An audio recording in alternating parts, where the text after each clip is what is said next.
হাইলাকান্দিতে বন্যার তাণ্ডব, বিচ্ছিন্ন হয়ে পড়েছে হাজার হাজার মানুষের যাতায়াতের একমাত্র পথ। বন্যায় ভেঙে গেছে হাইলাকান্দির একটি পূর্ত সড়ক। হাইলাকান্দি জেলার নিমাইচাঁদপুর থেকে মনছড়া পূর্ত সড়কটি বন্যার তাণ্ডবে ভেঙে যাওয়ায় যোগাযোগ বিচ্ছিন্ন হয়ে পড়েছে অসংখ্য মানুষ। টানা বৃষ্টির জেরে কাটাখাল নদী ফুলে ফেঁপে ওঠা জলের তোড়ে ভেঙে গেছে নিমাইচাঁদপুরের তসলা বাঁধ।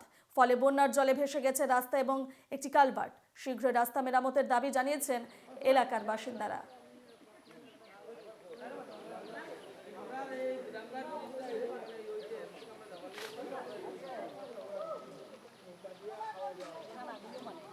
ভিডিও কথা কইবো তুই দেখা দিলা ভিডিও তো এটা তো ভিডিও দেখা কথা না এটা ক্যামেরা তুই করে দেখগান মাতে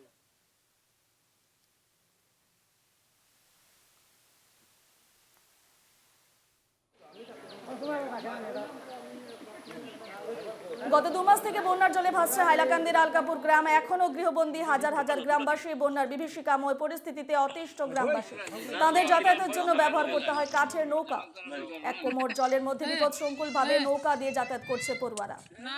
স্থানীয় বিধায়ক এবং প্রশাসনের নির্বিকার ভূমিকায় ক্ষুব্ধ স্থানীয় জনগণ। আমার গড় একটু হোপাশে আছে। আমরা আজ দীর্ঘ 2 মাস তাকিয়া এরকম জলে ডুবি আছি।